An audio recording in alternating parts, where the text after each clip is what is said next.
Let me show you why patio drains fail, even though you might have installed it correctly.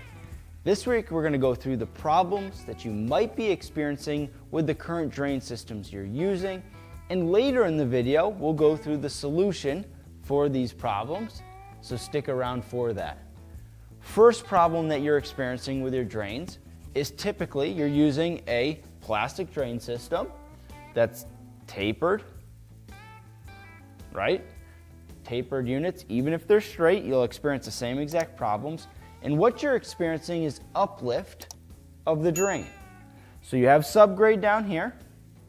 Your drains are typically 10 inches tall. You're typically doing 8 to maybe 7, 6 inches of base. So this drain system is sitting on your subgrade and is moving differently and separately from your base material itself, which is shown in here. This would be your base. Now, with that being said, this drain moves. The drain is going to weigh somewhere around 3 pounds maybe. Your pavers are going to weigh anywhere from 20 to hundreds of pounds, depending on the size of the paver itself. With that being said, frost heave cycle is going to take that. They move. It's a system that's made to move. They move up. Pavers are heavy. They settle back down. The drain itself is light and typically stays up, and dirt and base material migrate down underneath that drain, where you might be experiencing this exact problem, right? This typically happens within a year or two. Our hardscape business, we had a 5-year warranty. This was a problem for us. We were replacing drains all the time and going back to fix them. The only way to do it is take all the pavers out around it, take the drain, dig it back out, reset the drain back in place, and install your pavers back.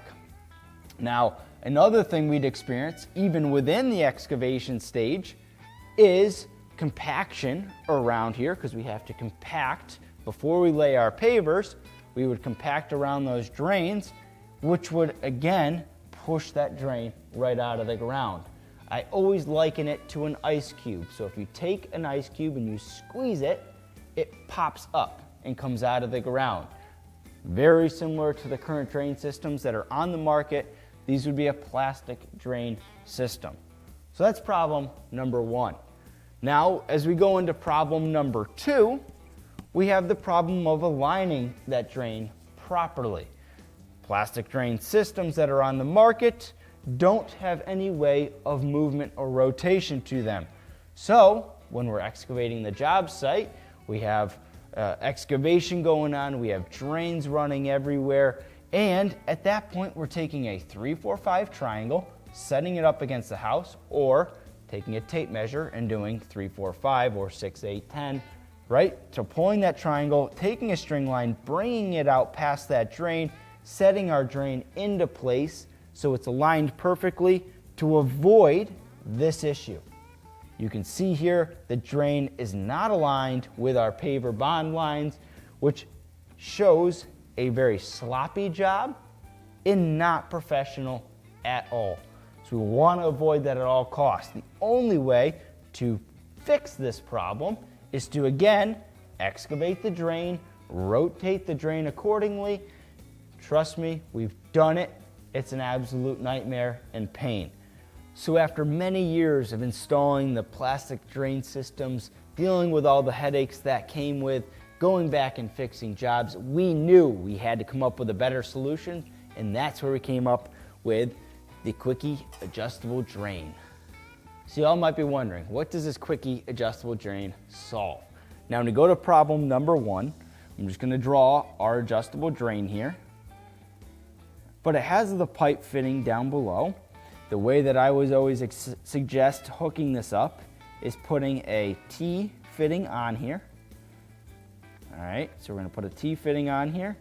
And what this is going to do is allow us to have a little sump down the bottom to collect any of the fines that come in here down the bottom, and we can clean those fines out and get them out of there. Now again, there's a rod and a bolt hole on the top of our adjustable drain. So when we take a look at that, we take our cover off there's a bolt here, which is gonna allow us to adjust the height of the drain up and down. This has 3 inches of travel. So when you're setting the drain, set the adjustment into the center. So you have 1.5 inches travel up, 1.5 inches travel down. And what that's gonna do, you get it close to where it needs to be using a laser. And then you'll be able to make final adjustments with that bolt on the top once you set the drain in place. So again, excavation, you're getting it close. You don't even have to get it perfect at all, so you're not taking the time to try to set this thing perfect and be careful when you're compacting around it. All you're doing is setting that thing in there, getting it close. Again, compaction, making sure that you're getting good compaction around that pipe, around any of those fittings. And then, once you're laying your pavers and your pavers are coming up to it, right, all you're gonna have to do at that point is then make the final adjustments up and down. Now, this isn't going to be affected by the freeze-thaw cycle. You're not gonna experience that drain popping out of the ground. And even if you ever did, for some crazy reason, say you didn't compact around this pipe accordingly or around the fittings accordingly, and you did find a little bit of settlement, you can go back, you take that drill and drive the drain down into the ground a little bit more, and making sure that the drain is down below the chamfer of the paver, which is typically 1/8 of an inch below the chamfer is where you want to set your drain. Now, as we get into problem number 2, I can't specifically draw this problem, but I can show you what the drain will do. Here's our drain. You have it down inside the pipe fitting. This drain continuously spins, right? So we have this thing set in a pipe. This is fixed.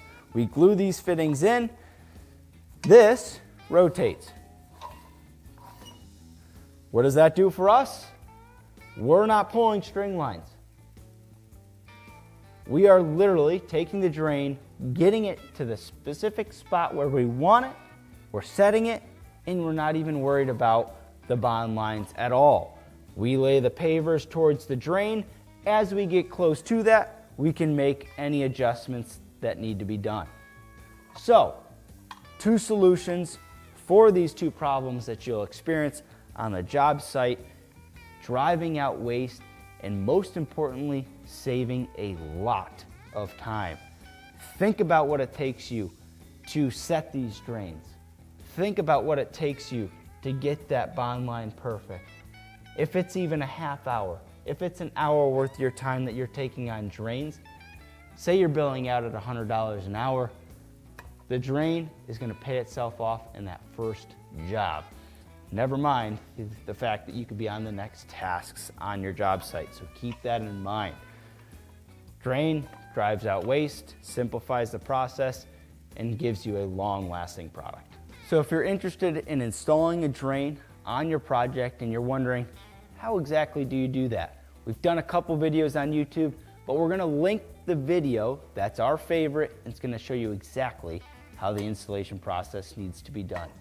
Thank you guys for watching, and go get your drains and save yourself some time. You're still here? Click the video on the screen. That's what most contractors watch next. Look forward to seeing you next Friday for our tip of the week.